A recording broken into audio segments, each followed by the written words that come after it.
Bab 93 Babul iltifati fi sholat. Bab menoleh ketika sholat.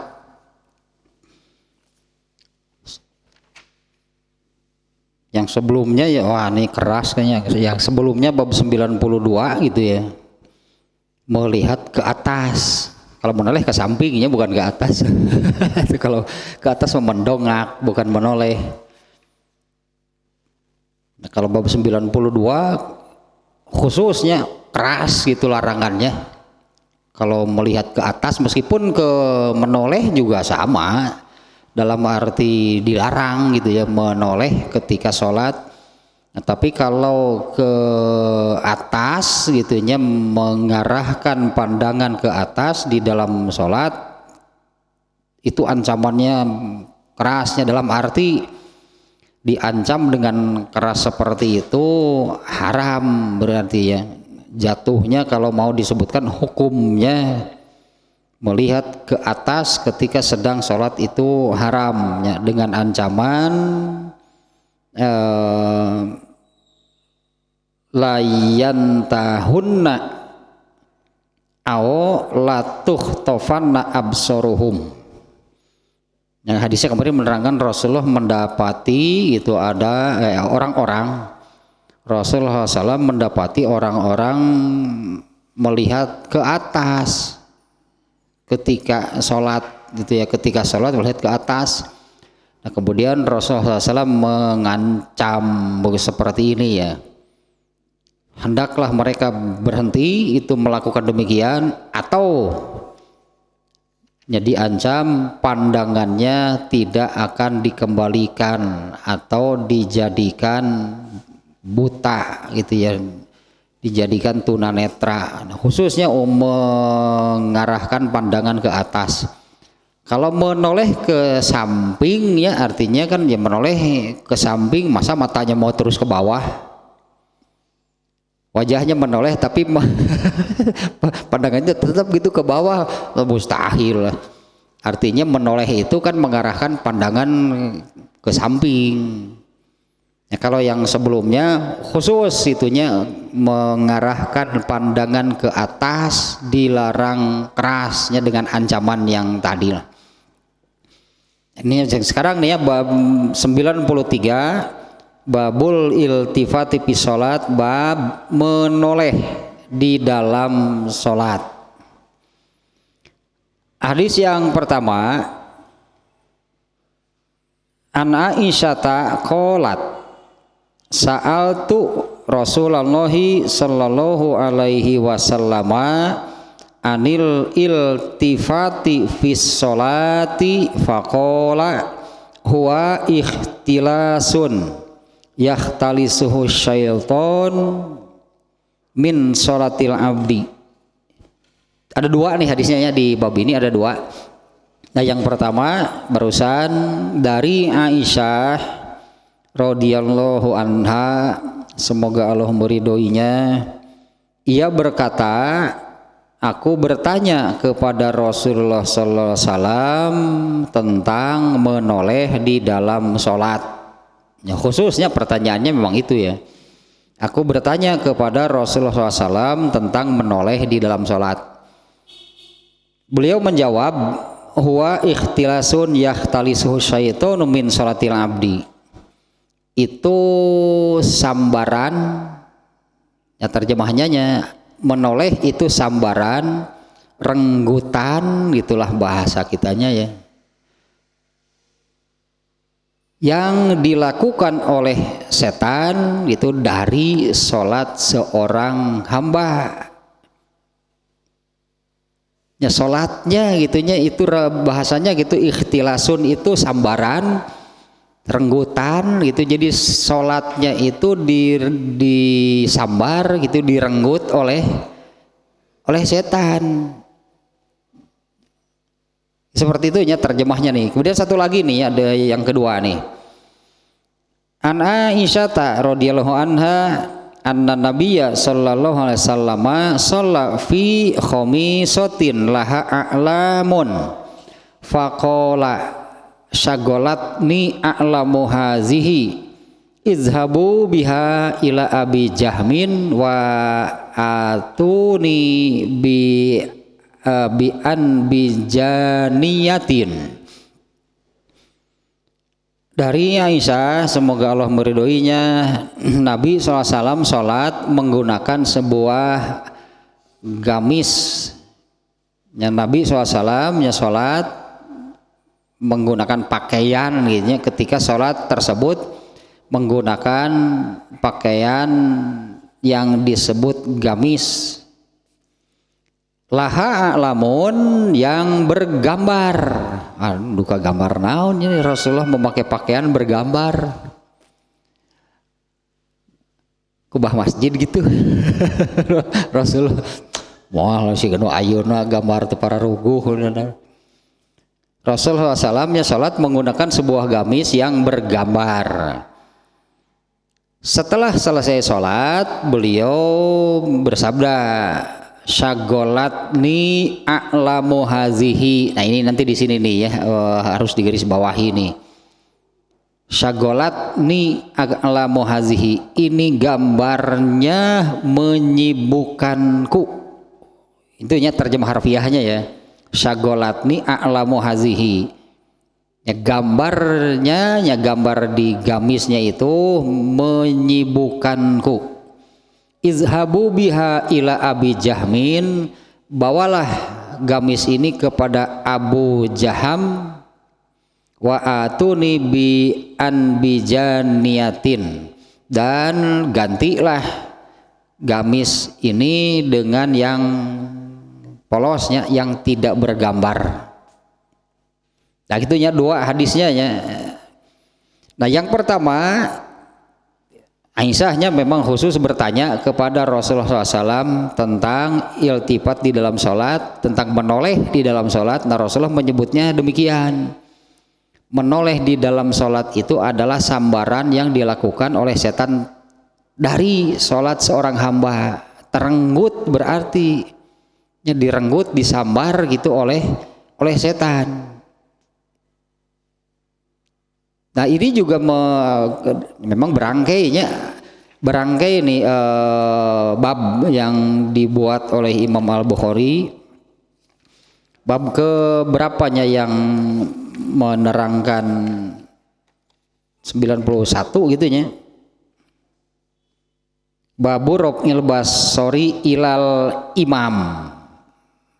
Ya 91 kan bab mengarahkan pandangan kepada imam. Ini dibolehkan ketika diperlukan. Ya berarti kan ini mengarahkan pandangan, mengalihkan pandangan dari tempat seharusnya. Yang dimulai dari bab 91 nih ya, bagaimana kalau mengarahkan, mengarahkan pandangannya kepada imam. Boleh apabila diperlukan ya, dengan dalilnya yang kemarin Khobab itu melihat janggut Rasulullah SAW bergerak-gerak ketika beliau membaca pada sholat zuhurnya, di mana bacaannya itu sir tanpa suara. Tapi untuk memastikan bahwa Rasulullah SAW itu membaca pada waktu sholat zuhur tersebut, Khobab ya, sahabatnya melihat, mengarahkan pandangannya ke Rasulullah SAW dan melihat janggut Rasulullah SAW bergerak. Ya, kemudian bab 92, bagaimana kalau mengarahkan pandangannya ke atas? Wah itu yang dilarang keras. Dan yang sekarang ini bagaimana kalau ke samping? Gitu akan menoleh. Bagaimana kalau ke samping? Artinya kan beralih, berarti kan beralih. Jadi semestinya kemana? Yang disebut mengarahkan, mengalihkan pandangan kepada imam, boleh kalau diperlukan. Bagaimana kalau ke atas? Ini yang dilarang kerasnya, dengan ancaman dibutakan gitu pandangannya. Nah sekarang Aisyah bertanya, bagaimana kalau ke samping? Pertanyaan nanti, bagaimana kalau ke samping? leungit tah salat teh naon, oh betul dibawa ku setan, disambar oleh setan.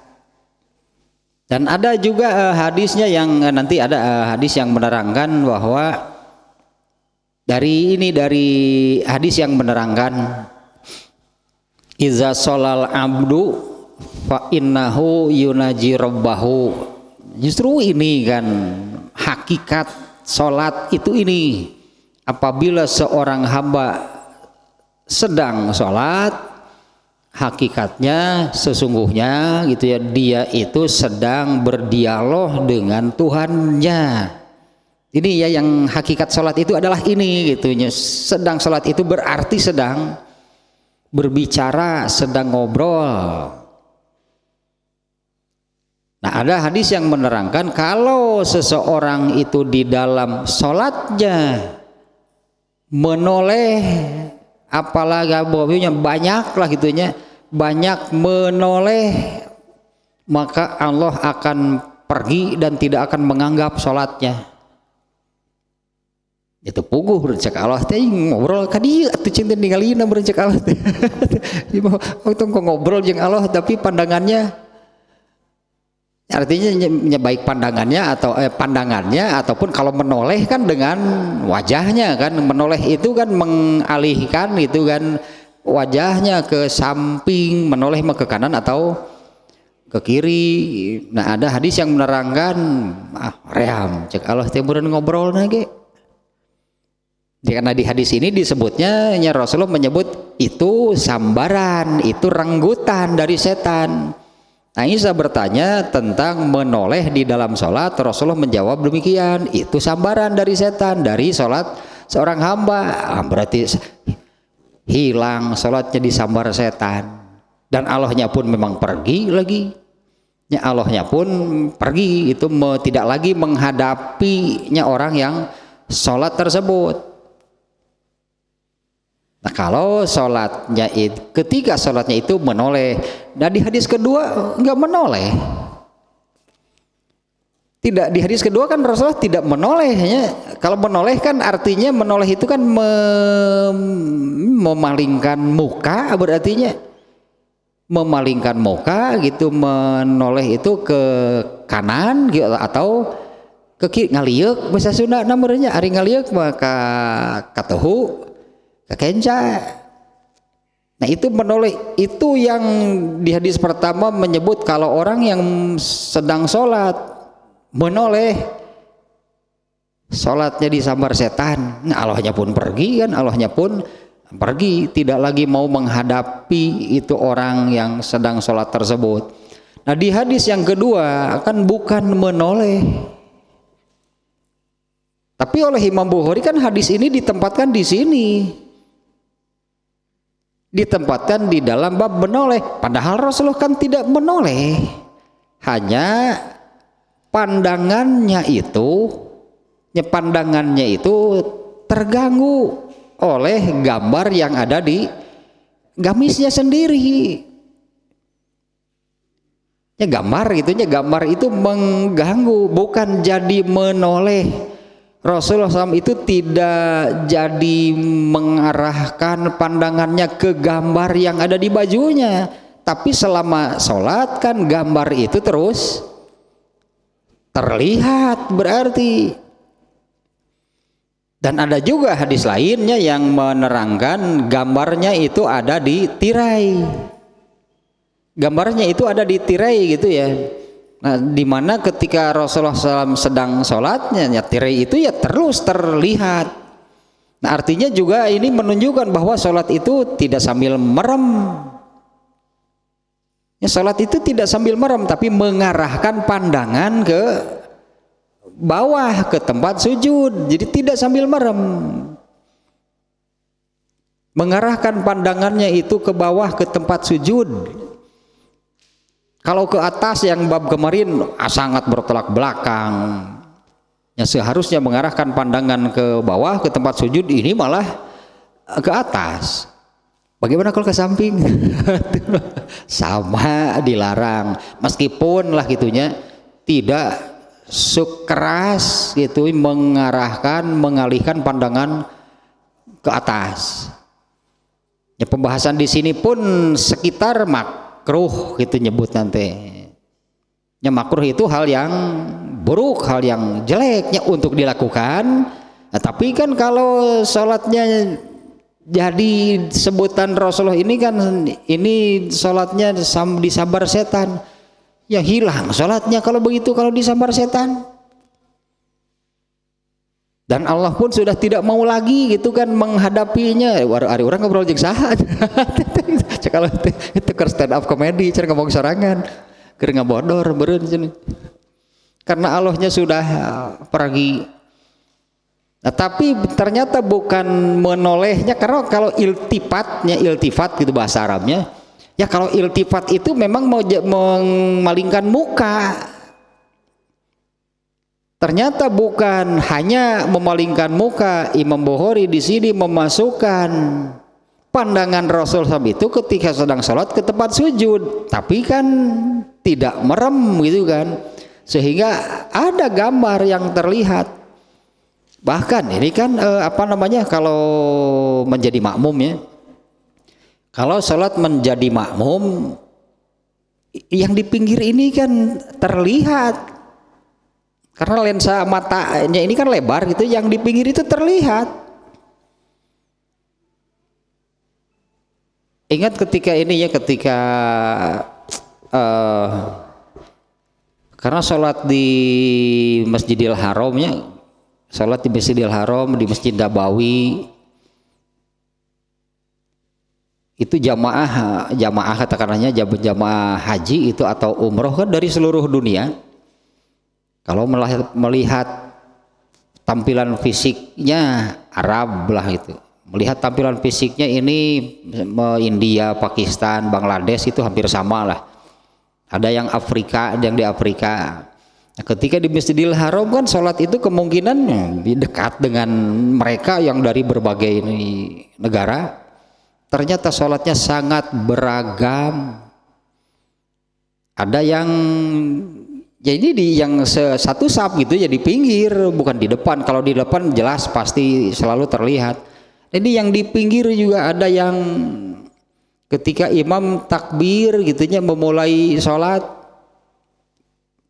sebagai makmum ya ikut takbirnya seperti yang di hadis yang apabila imam takbir maka takbirlah.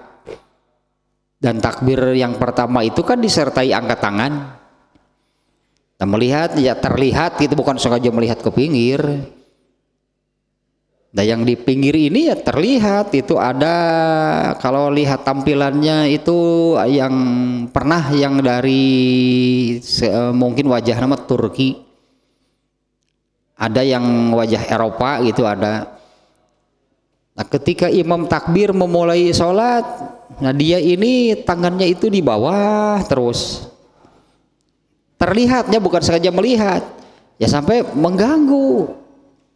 Dalam pikiran saya, kenapa ini orang tidak segera ikut gitu ya, tidak segera ikut takbir gitu, tidak segera mengikuti berjamaah. Terus saja tangannya di bawah sampai akhirnya imamnya selesai baca Fatihah, selesai baca surat, kemudian takbir untuk ruku. Ternyata dia ikut ruku. Waktu awal-awal takbir, dalam pikiran saya, orang ini kenapa tidak segera ikut gitu takbirnya? Ini mau berjamaah enggak? Ternyata ketika yaitu sampai baca Fatihah, baca surat, tangannya masih di bawah. Ketika imamnya takbir untuk ruku, dia ikut ruku. Oh gini kan tadi teh milu berjamaah, tadi teh miluan gini berjamaah, juga teh hente gitu, karena dari awal tangannya tetap di bawah. Tapi ketika imam ruku dia ikut ruku. Nah waktu awal takbir dalam pikiran saya buru-buru atau takbir ari teh milu berjamaah mah, eta kaganggu tah gitu tah ini. Meskipun tidak menoleh, tapi kan Rasulullah sendiri kan terganggu oleh gambar yang ada di gamisnya sendiri. Nah, kemudian kan usaha ini di sini nih, usaha Rasulullah SAW apa supaya tidak terganggu? Gantikeun gamis tong nu aya gambaran, tah itu usaha. Ya, usaha dari Rasulullah SAW gitu ya, supaya ini memerintahkannya ini bawa ke Abu Jaham kan itu. Tukarkanlah gitunya, beri aku gamis yang tidak bergambar. Hari pabrik sajadah wah gambaran teu payu. Deker milih sajadah teu dipilih nu alus gambar. Emang rek ditingali keur salat justru ngaganggu sebetulnya. Ya tapi kalau beli sajadah itu kan nyari yang gambarnya bagus. Padahal harus ada usaha, berarti ada ikhtiar dari kitanya supaya terhindar dari hal seperti itu. Jeung merekna teh aya di dinya teh merekna naon gitu nya, made in mana kabaca keur salat. Eta sok nolol tah kalau sajadah seperti aya nolol gitu tah. Eta gitu. Made in mana gitu tah merekna naon gitu, made in mana kabaca keur salat. Ini kalau dari hadis yang keduanya di bab ini berarti ini harus dihindari, berarti harus ada ikhtiar dari kitanya. Rasulullah mengalami hal seperti itu pernah. Kalau di hadis ini kan ternyata gambarnya itu ada di gamisnya sendiri. Nah di riwayat yang lain gambar itu ada di tirai, di mana tirainya itu dekat dengan tempat Rasulullah menjadi imamnya, karena tirainya itu dijadikan penutup pintu rumah. Sementara rumah Rasulullah SAW dan tempat beliau menjadi imam kan berdampingan. Keluar rumah langsung ke situ, ke tempat menjadi imam. Pintunya ditutup oleh tirai, tirainya bergambar, kaganggu Rasulullah. Nah untuk dalam kejadian itu pun ya Rasulullah menyabdakan amiti ani, jauhkan, yaitu ganti ini tirainya. Fa inna suratahu fa inna suratahu itunya tusawwiruni fi salat. Karena ini gambarnya ini sepanjang aku sholat itu terus mengganggu disebutnya. Terus mengganggu itu gambarnya itu terus mengganggu selama aku mengerjakan sholat. Ganti tirainya dengan yang tidak bergambar. Lebar muncul orang lebar kan mah hayang fokus teh hese di der kaganggu nanti kuno karari itu. Ya, untuk bisa fokus artinya gambar itu biar bagaimanapun pasti mengganggu. Mending samak urut mayit lah wah gambaran. Bunga hari sholat pakai samak itu siun deh. Lain gambaran uga ganggu teh. Hari sholat pakai samak nu kitu lah. Gambaran kan nu ganggu teh lain gambarna. No. Sieun lah ka kuburan we sieun atuh puguh eta mah asa di alam kubur salatna asa salat di alam kubur cenah tuluy gegebegan sapanjang salat teh teu fokus jadi nanti ya kan yang terganggu itu kan fokus salatnya kan, sementara harus fokus teh karena sepanjang salat itu berarti ini kan sedang ngobrol dan Allah menuntut berarti fokus atau kadieu ari keur ngobrol tong kemana wae mun cek Allah teh. Ya artinya kan Allah menuntut sing fokus kadieu ngobrol sing bener. Ya apalagi kalau yang ini menoleh luak liu ke katuhu ka kenca geus teu balik jeung ngobrol teh. Sudah hoream pergi kan Allahnya meninggal, hanya Allahnya pergi. Berarti harus ini nih pelajaran dari hari yang kedua nih harus ada ikhtiar gitu supaya fokus. Karena sebetulnya sholat itu sangat sibuk sehingga karena sangat sibuk disebutnya. Ini hadisnya yang ini kalau lafadznya kalau nggak salah inna fis sholati la syuglan.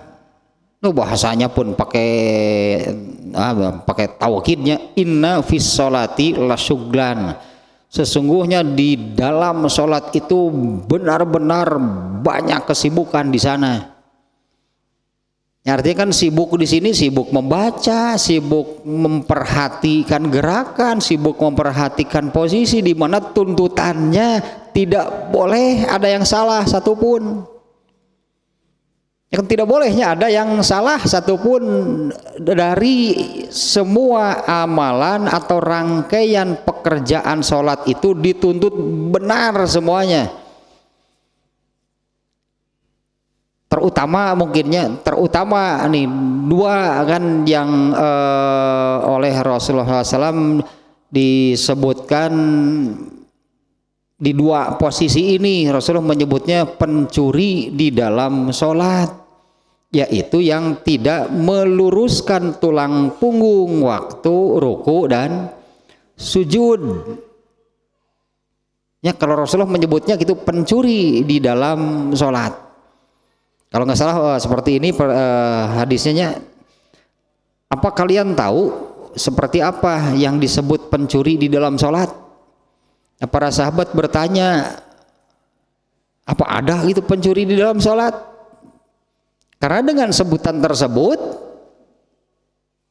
mencuri itu kan dosa, mencuri itu salah, mencuri itu berdosa. Nah, apalagi ini mencurinya di dalam sholat.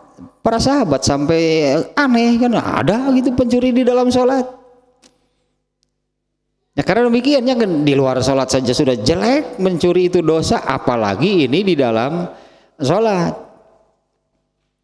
Kemudian Rasulullah menerangkan, ada pencuri di dalam sholat, yaitu orang yang tidak meluruskan tulang punggungnya ketika ruku dan sujud. Karena memang dijelaskan lurusnya tulang punggung waktu ruku dan sujud itu seperti apa.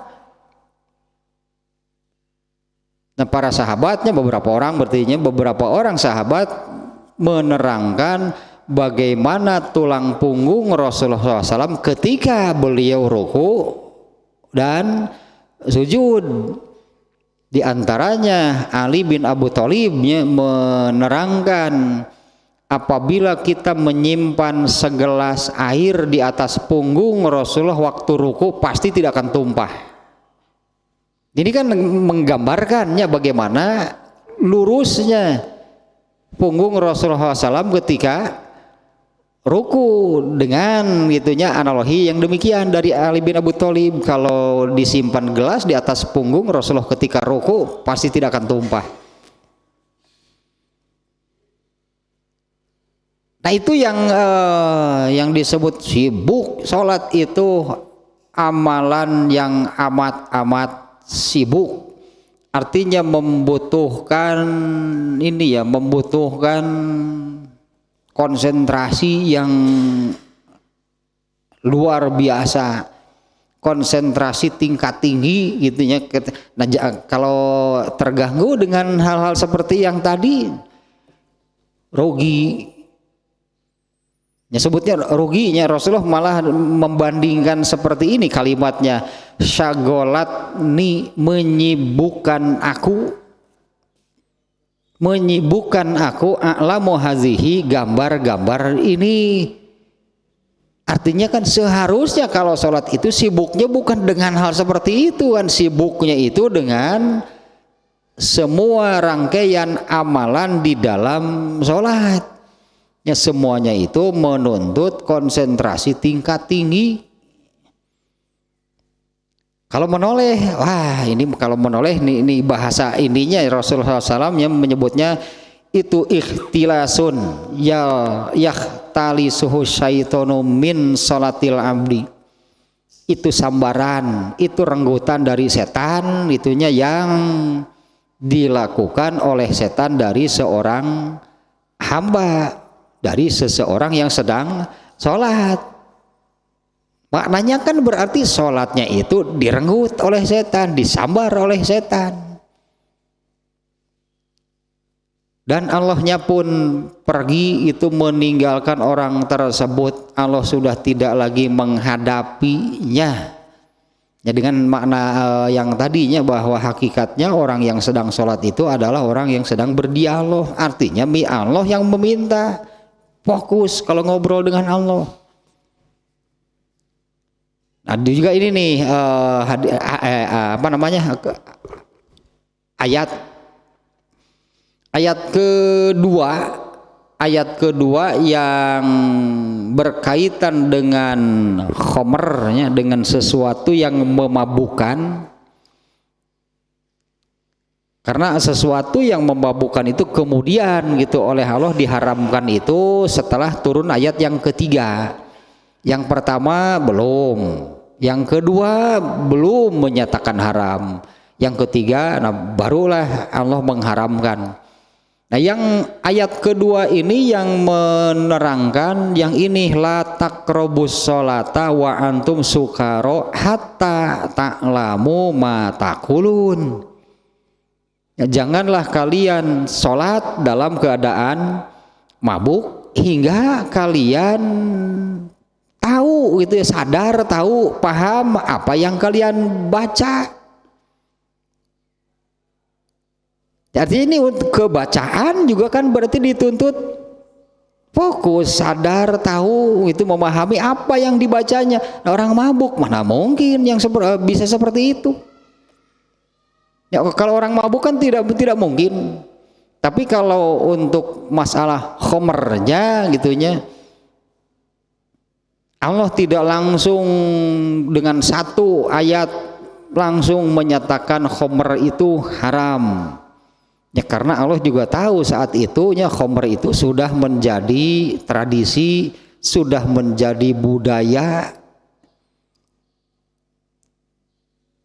Yang namanya tradisi budaya ya seperti itulah, berarti semuanya orang Arab saat itunya sudah budayanya, di antara budaya dan tradisinya itu minum khamr.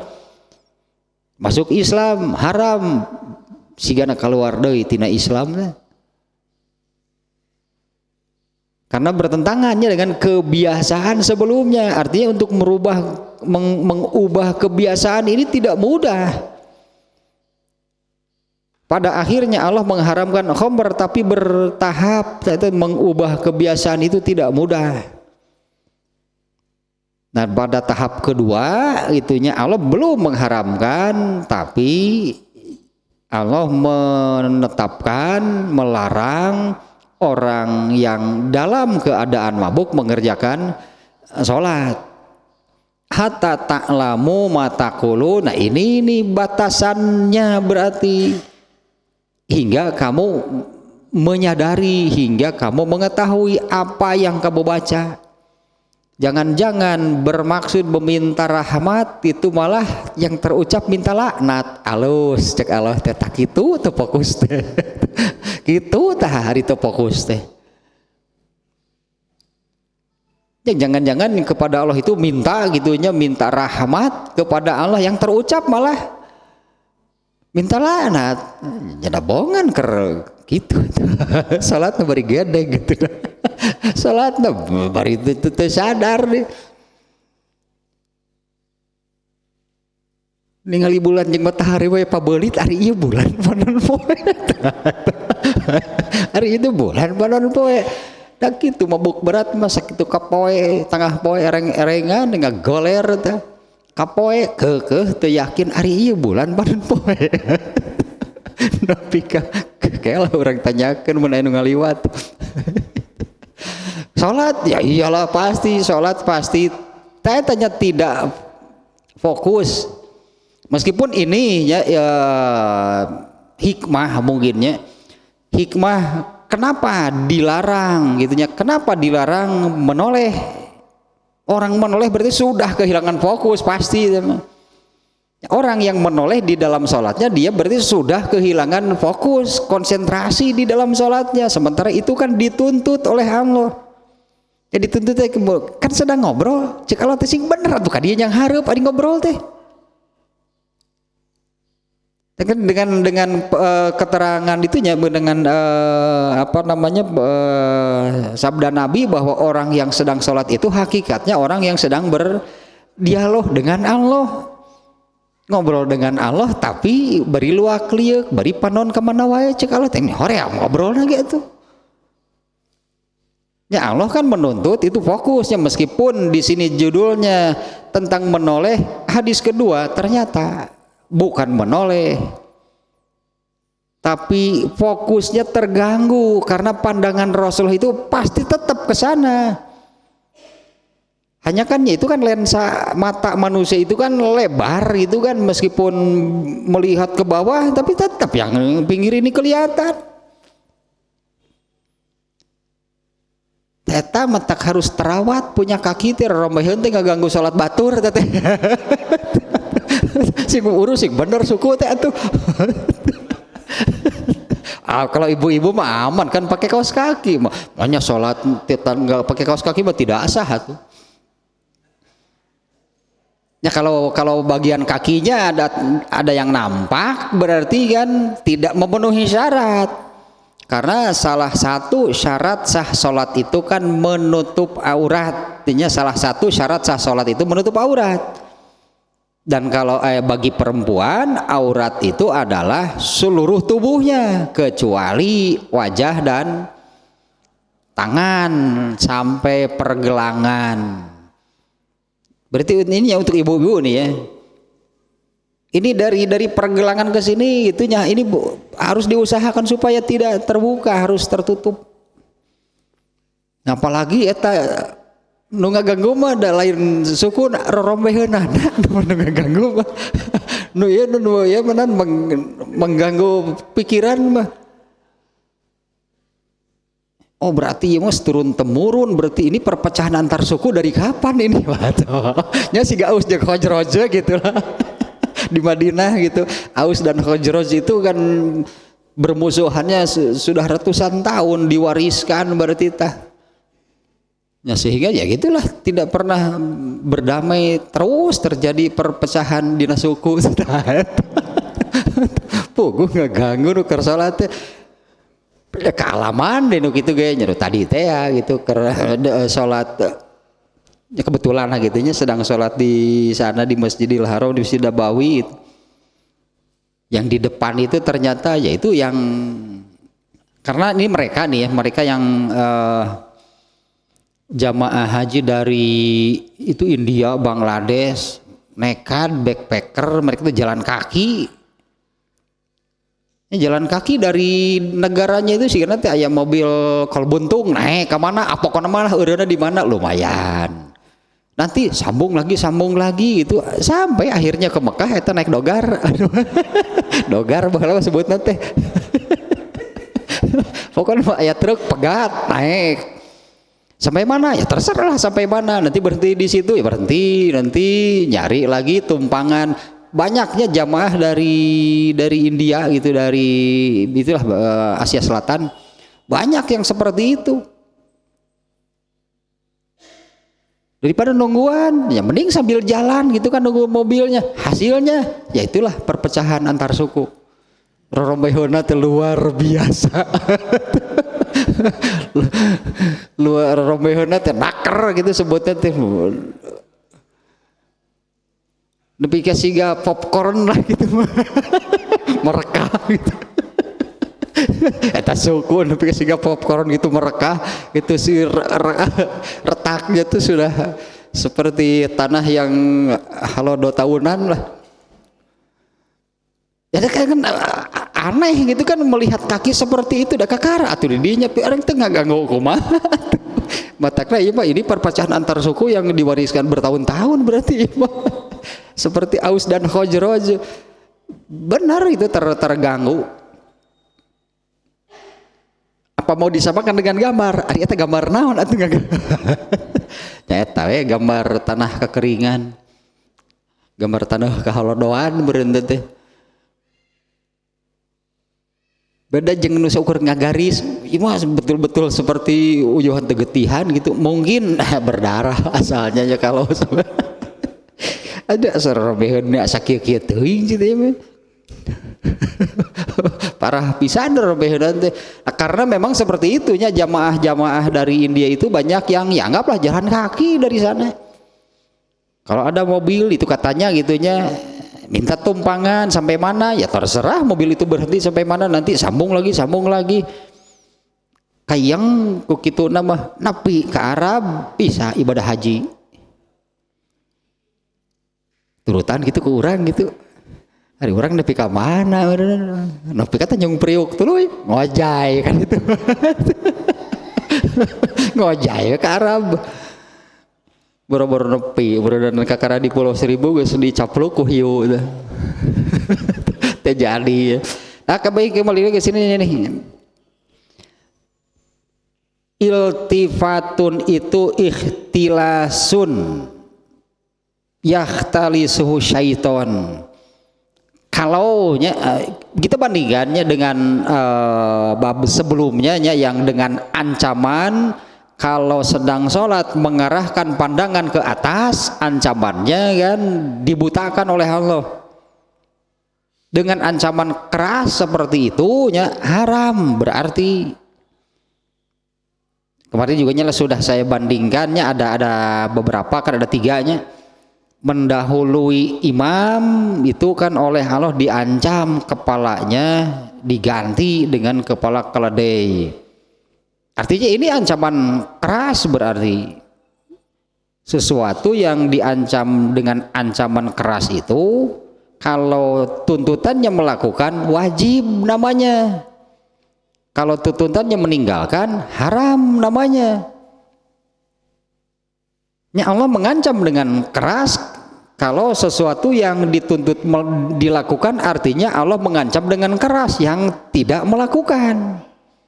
Ya, kalau tuntutannya melakukan berarti ancaman keras itu bagi yang tidak melakukan. Kalau tuntutannya ditinggalkan seperti mendahului imam, artinya kan jangan dilakukan, harus ditinggalkan hal seperti itu. Berarti ancamannya itu berlaku bagi yang melakukan. Dengan ancaman keras itu berarti haram. Nah, di sini Imam Bukhari pun Ibnu Hajar Al-Asqalani mengatakan seperti ini, lam yubayyinil muallifu hukmahu. Penulisnya Imam Al-Bukhari di sini tidak menyebutkan hukumnya. Lakinnal hadis allazi awradahu dalla alal karohiyati. Akan tetapi dari hadis-hadis yang dimuatnya di sini ini cenderung kepada makruh. Artinya dilarang gitu, tapi tidak sampai haram. Beda dengan yang sebelumnya. Kalau mengarahkan pandangan ke atas itu diancam dengan keras, itu haram berarti. Nah, kalau yang di sini Imam Bukhari tidak menerangkan, tapi dari hadis yang dimasukkannya ini lebih cenderung lah, lebih tepatnya mungkin sebutannya, kalau mau disebut hukumnya apa, ini makruh. Sama sebetulnya berarti makruh jeleknya, tidak berdosa tapi jelek, dari segi itunya saja jelek, tapi dari efeknya ya misalnya sholat dengan sajadah yang bergambar, tak eta makruh kalau sholat dengan sajadah yang bergambar. Tapi pekerjaan etananya itunya yang makruh, sholat dengan menggunakan sajadah yang bergambar. Tapi efeknya kan sangat buruk gitu kan, efeknya sangat buruk nih dari adanya gambar tersebut. Rasulullah saja nyerah. Di sini kan Rasulullah nyerah, berarti kan ganti saja nih bajunya, ganti dengan yang tidak bergambar. Kalau ini bajunya di sini kan hadisnya gamisnya yang bergambar. Kalau di hadis lain itu tirai, kan Rasulullah menyebutkan seperti itu. Fa innahu la yazalu suratahu tusawwiruni fi shalat, gitu kalau nggak salahnya kata-katanya. Fa innahu la tazalu suratahu tusawwiruni fi shalat. Ini ganti tirainya karena gambarnya itu terus menerus menggangguku selama aku mengerjakan sholat. Kan bukan menoleh kan, ya tidak sampai menoleh, tapi efeknya. Apalagi kalau malah sengaja, berarti ininya harus jadi perhatian berarti ini. Apalagi sengaja ketika sholat itu pakai sajadah yang jelas di situ ada gambarnya dan kita pun melihatnya ke sana lagi. Dan kita juga kan melihatnya ke bawahnya, ke sajadah, gambar nanti gambar Masjidil Haram udah ketingali, oh eta Ka'bah na eta. Keur salat teh aduh ieu mah. Ya usahakanlah berartinya karena saya katakan usahakan seperti di sini kan usaha dari Rasulullah SAW itu kan ganti baju yang bergambarnya dengan yang tidak bergambar. Rasulullah pun minta diganti tirai yang bergambarnya dengan yang tidak bergambar. Artinya harus nih ada usaha ini. Jadi hentikanlah sholat menggunakan sajadah bergambar. Haram enggak kan tadinya haram enggak sampai haram, tapi itu jelek dari segi itunya. Yang jelek itu kalau sengaja malah sholat itu menggunakannya alas lah, yang di situ jelas-jelas ada gambarnya. Yang tidak sengaja saja kan, Rasulullah tidak sengaja. Tadinya kan mau menutup pintu rumah dengan tirai, hanya tirainya ada gambarnya. Ternyata berakibat seperti itu untuk sholatnya, bukan sengaja memasang tirai untuk sholat kan. Kalau sejadah kan sengaja kan, mau menghamparkan sajadah mau apa? Jelas mau sholat. Bogoh aya gambaran cek Nabi tender makin eta di atuh sholat teh.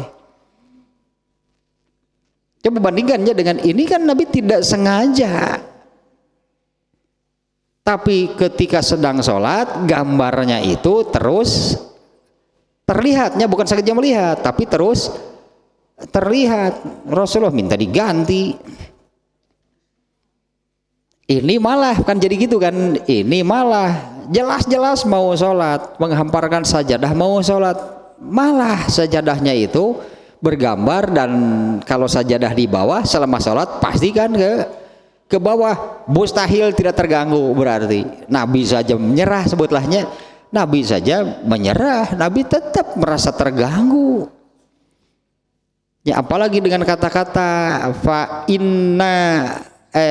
innahu la tazalu suratahu tusawwironi fis sholat, karena terus menerus gambarnya ini menggangguku selama aku sholat, mustahil tidak terganggu. Nah sementara tuntutannya gitu tadi ban keur ngobrol cek Allah teh kadieu atuh di ngobrol sing fokus sing bener. Belum lagi oleh setan dialihkan ke hal yang lain. Belum lagi itu gambar yang mengganggu, diganggu setan wae orang teripuh ngalawananana, dan ditambahan ku eta malah ditambah dengan sajadah bergambar. Ya gitulah, jadi hentikan gitu tah menggunakan sajadah yang bergambar. Rasulullah saja tanpa sengaja ternyata terasa terganggunya itu kan setelah di dalam sholat. Setelah sholat kan Rasulullah meminta ganti bajunya, ganti tirainya. Kalau hukumnya sendiri tadinya ini makruh. Ya memang tidak sampai haram seperti melihat, seperti mengalihkan pandangan ke atas. Kalau ini ke samping atau tetap fokus ke bawah, tapi ada sesuatu yang memalingkan konsentrasinya, pandangan tetap ke bawah, tapi ada sesuatu yang yaitu merusak, berartinya merusak, memalingkan, mengalihkan konsentrasi dari di mana sholat tadi Rasulullah menyebut di dalam sholat itu banyak kesibukan di dalamnya. Kalau yang sedang tidak fokus, sedang tidak konsentrasi ke sholatnya, bisa jadi hal tadi tidak terpenuhi, yaitu apabila sujud dituntut tulang punggungnya itu lurus. Seperti apa lurusnya? Seperti tadi gambarannya ya. Kalau menurut beberapa hadis lah gitunya yang menerangkan seperti apa lurusnya. Lurusnya itu horizontal. Ya, horizontalnya berarti ketinggian pinggang dan bahu sama. Kalau bahunya lebih rendah dari pinggang berarti kan turun kan dari pinggang ke bawah. Itulah harus lurus itu horizontal dan juga tidak melengkung, tidak cembung atau cekung, harus benar-benar lurus. Nah, ini tuntutannya. Rasulullah SAW menyebutkan kalau tidak lurus itu pencuri di dalam sholat. Nah, Ibnu Mas'ud mengambil kesimpulan lah katakannya, ini Ibnu Mas'udnya mengambil kesimpulan dari hadis yang Rasulullah menyabdakan seperti tadi, menyebutnya pencuri di dalam sholat. Ibnu Mas'ud menyimpulkan tidak sah kalau begitu sholatnya. Kalau menjadi pencuri di dalam sholat berarti ada bagian sholatnya yang dicuri, tidak sah. Itu Ibnu Mas'udnya yang mengatakan demikiannya, tidak sah sholatnya orang yang tidak meluruskan tulang punggung ketika ruku dan sujud. Nah, ini artinya tuntutannya tinggi, sangat tinggi dari Allahnya. Tuntutan dari Allah itu sangat tinggi. Untuk mengerjakan sholat itu berarti harus benar-benar memenuhi tuntutan dari Rasulullah SAW, yaitu shollu kama ra'aitumuni usolli. Sholatlah kalian sebagaimana kalian tahu bagaimana caranya. Bukan hanya caranya, bagaimana aku mengerjakannya. Ya caranya ya segalanya ya tentang sholat. Kerjakanlah sholat itu seperti itu sebagaimana Rasulullah SAW mengerjakan sholat tersebut. Artinya juga begini kan, bagaimana orang mau sholat dengan konsentrasi tinggi? Ya bagaimana orang bisa mau mengerjakan sholat dengan konsentrasi penuh, konsentrasi tinggi, kalau sholatnya sendiri tidak dijadikan sesuatu yang penting, moal lebih ke irahage. Ya kalau sholatnya sendiri tidak dijadikan sesuatu yang penting, bahkan kan kayaknya kenuainya masih ada kaitan. Ketika Rasulullah SAW ditanya kan oleh siapanya, salah satu sahabat nanya, ada beberapa sahabat yang bertanya pertanyaan yang sama. Ketika Rasulullah ditanya amal apa yang paling penting, jawabannya kan sholat di awal waktu. Setelah itu apa? Birrul walidainnya, berbakti kepada orang tua. Setelah itu apa? Ini urutan nih ya. Urutan kedua adalah birrul walidain, berbakti kepada orang tua. Urutan ketiga jihad, perang fisabilillah. Nomor 3 etama, nomor 1-nya adalah sholat. Artinya ini ketetapan, ini ketentuan dari Allah yang Allah tuntut dari manusia. Berarti manusia harus menjadikan sholat di awal waktu itu yang terpenting dibandingkan dengan apapun. Nah, kalau belum memenuhi tuntutan itu, jangan harap sholatnya bisa. Ya karena kan ini kan berarti kan mulai dari, kalau saya katakan kalau saya suka mengatakan begini, itu dari 5S ya. Bagaimana seseorang memandang, menanggapi, menyikapi dan melaksanakannya. Bagaimana pelaksanaannya bisa dengan pelaksanaan terbaik, karena kalau dari awalnya ya memandang sholat sebagai apa, terus menanggapi sholatnya bagaimana, menyikapinya bagaimana, mustahil bisa dengan sholat sebaik-baiknya kalau tanggapan terhadap sholatnya pun tidak serius, tidak bersungguh-sungguh. Di antara cirinya berarti kan, di antara cirinya orang yang tidak serius menanggapinya, tadinya memandang, menanggapi, menyikapi sholat itu tidak menjadikan sholat sebagai amal terpenting, padahal Allah yang menetapkan demikian. Ya, padahal Allah kan yang menetapkan bahwa urutan nomor 1 amal terpenting itu adalah sholat di awal waktu. Kalau kagok ke rapat emang rapat naon emang lebih penting dari sholat? Eureun heula aya nu adzan teh pan. Ieu ge aya adzan eureun heula. Sugan teh eureun trek nyamperkeun. Artinya dia berhenti dulu kan dari rapatnya. Geuning eta bisa eureun heula.